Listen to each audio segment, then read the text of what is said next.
So we're going to explore supply and demand, but in a completely different way than you've otherwise heard when we're looking at the principal product of the consumer that is always given when economists talk about supply and demand. So this is not going to be a rehash of supply and demand. It's going to look at it from us as consumers. We are a product. So if you never fucking ask the question about how you produce yourself as a product, maybe there's something to be gained by reappraising supply and demand in reference to the givenness of us when we are the principal product of the economy. So what we need to do is maybe just give a brief overview of the current understanding of supply and demand, and obviously the way how price, what is price, but then reappraise it from the givenness of the consumer. So supply and demand is one of these things where ultimately you have a supply of goods and then you have demand, and then you're trying to seek some equilibrium through price, and so therefore it clears the supply against the demand. So obviously if there is more demand for a finite thing, then obviously the price has to go up in order to clear it. And so these price signals, they're signals to producers to say, okay, there's more demand, and so there's more demand for what we supply, and so therefore they can increase the production if there is outside the limitations of the constraint that they deal with. But if it's elastic enough that they can actually create more, then obviously they'll fulfill the need, and so therefore the price will kind of come down as a result of that as more supply comes to the market. And so what you have is essentially price acts as a neutral, say, arbiter for the way how that you clear. But we can look at this differently through, is there a demand placed on us to be the consumers that we're given as?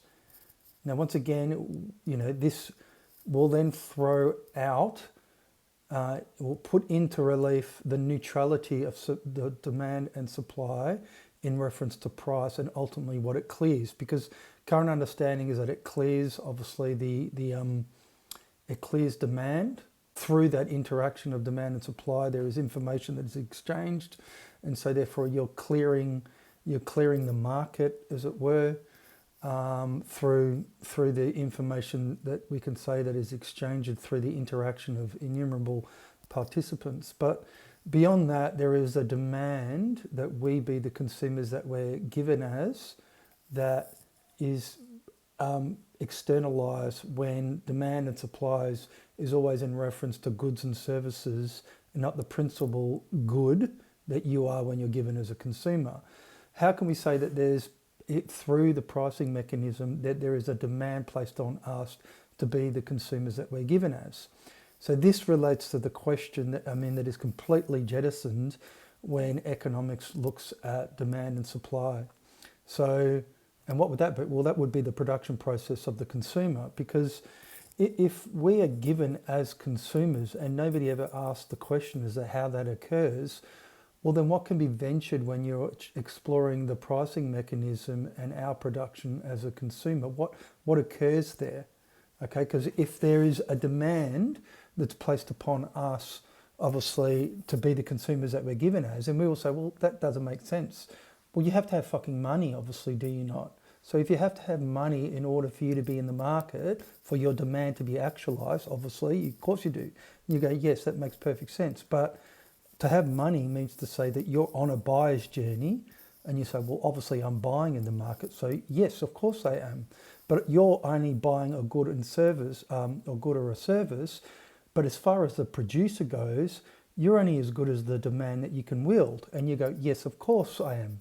And so therefore, well, but the demand in that case is the demand that they are, say, receptive to is not the demand that you will, the agency that you're credited, because you're credited a limitation of agency. You can only demand something, and so as a result, your demand is only as good as your want.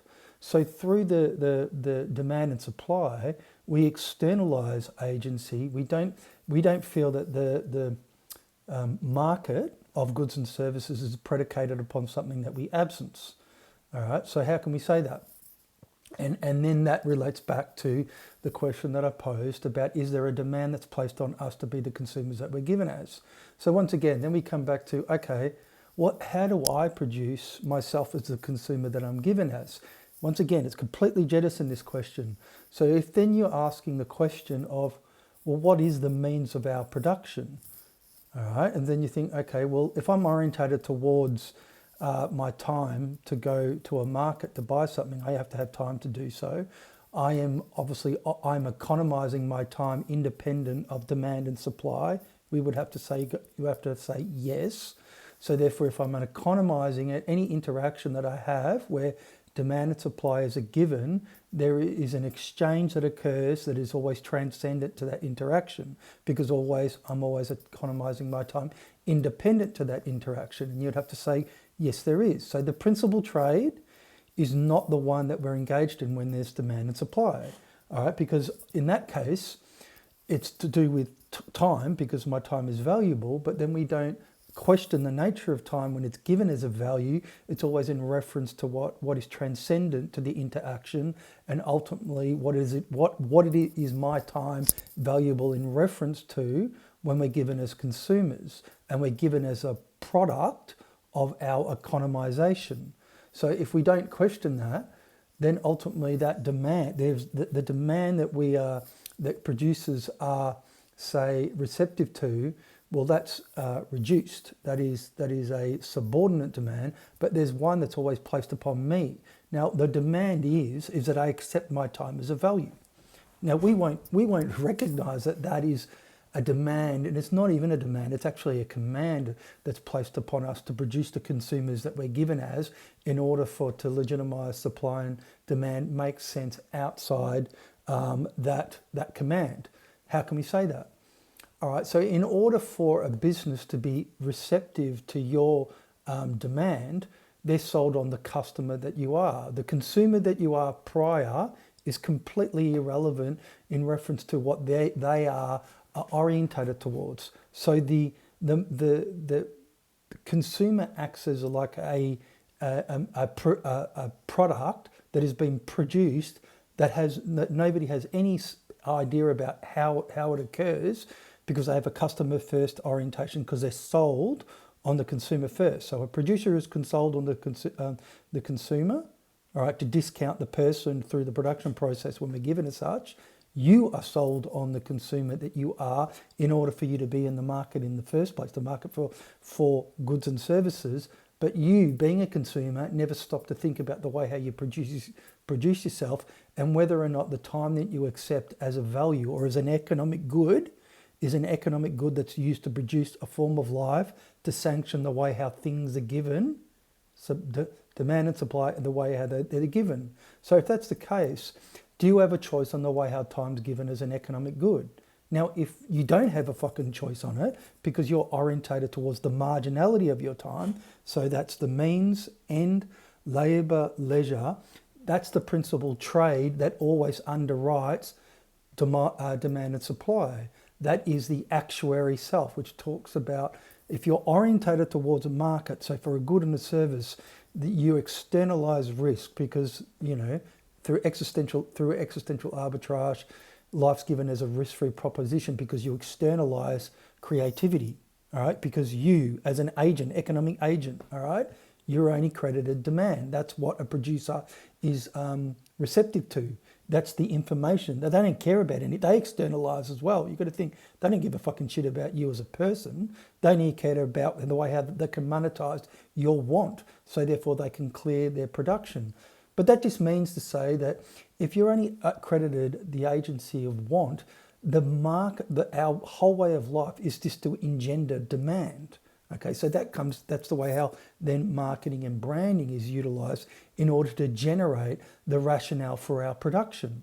But that's just a redundancy, because once again, you have to monetize people's existence in order to perpetuate the system, and for people to not to consider the nature of demand and supply is underwritten by time that is cleared there. So you can say that demand and supply obviously clears supply through price, but then also what occurs through the pricing mechanism is that it clears time as an economic good.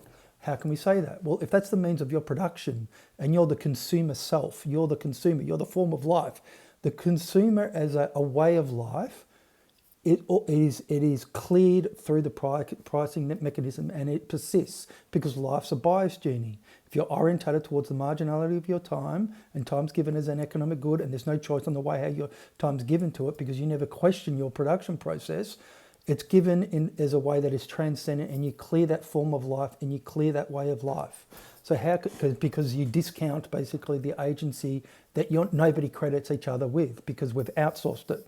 And so that means to say that through the pricing mechanism, time is cleared as an economic good or the means of our production. So life can be a buyer's journey. So all producers can be orientated towards you as a potential customer because they're sold on the consumer first, because you're sold on the consumer first. And so everybody is practicing the same outsourcing without them actually understanding what they are externalizing through their outsourcing.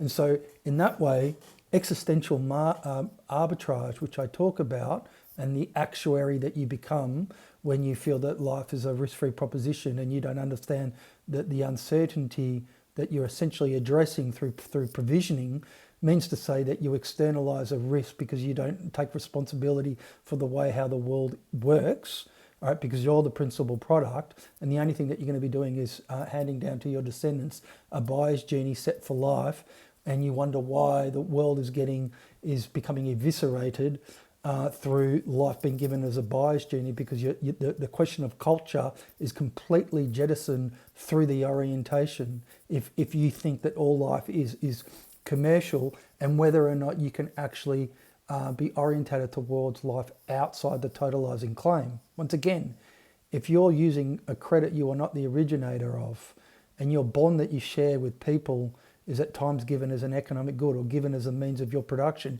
you clear that each time you buy. There is nothing that you can do. You make a bond with other people that you're not going to venture anything beyond a step of a buyer's journey into an initiation. Your life is an expiation because you absolve yourself responsibility, you absolve yourself of creativity. And so therefore, when economics looks at demand and supply, the consumer is given as a fait accompli. It's this not even questioned. Economics does never question the self that we're given as, because why? Because it only looks at the person through the agency that you're credited when you're a demand center. Think of that. You're a demand center. That's the whole thing is predicated upon that. So how can you, when you're looking at anybody who talks about demand and supply, even focus on actually what is occurring there? What's the main thing that's occurring there? It's not the clearing of markets of goods and services. It's clearing the principal product that you're produced as to sanction the way how things are given. So therefore, the system can perpetuate itself because of your fucking ignorance, because you don't know the way how you produce yourself, and you only have to ask how that occurs. And the singular question, do I have a choice on the way how time's given to me? Because if I don't, there's a demand that's not really a demand, it's a command. You are commanded to produce yourself as a consumer because you're a credit instrument, all right? You're credited a limitation. If you don't look at this thing existentially, you will have no idea that basically all what the pretense that economics becomes as a science is predicated upon externalizing thinking about the principal product that you're given as, or the demand center that you are, or the agency that you're credited. Anyway.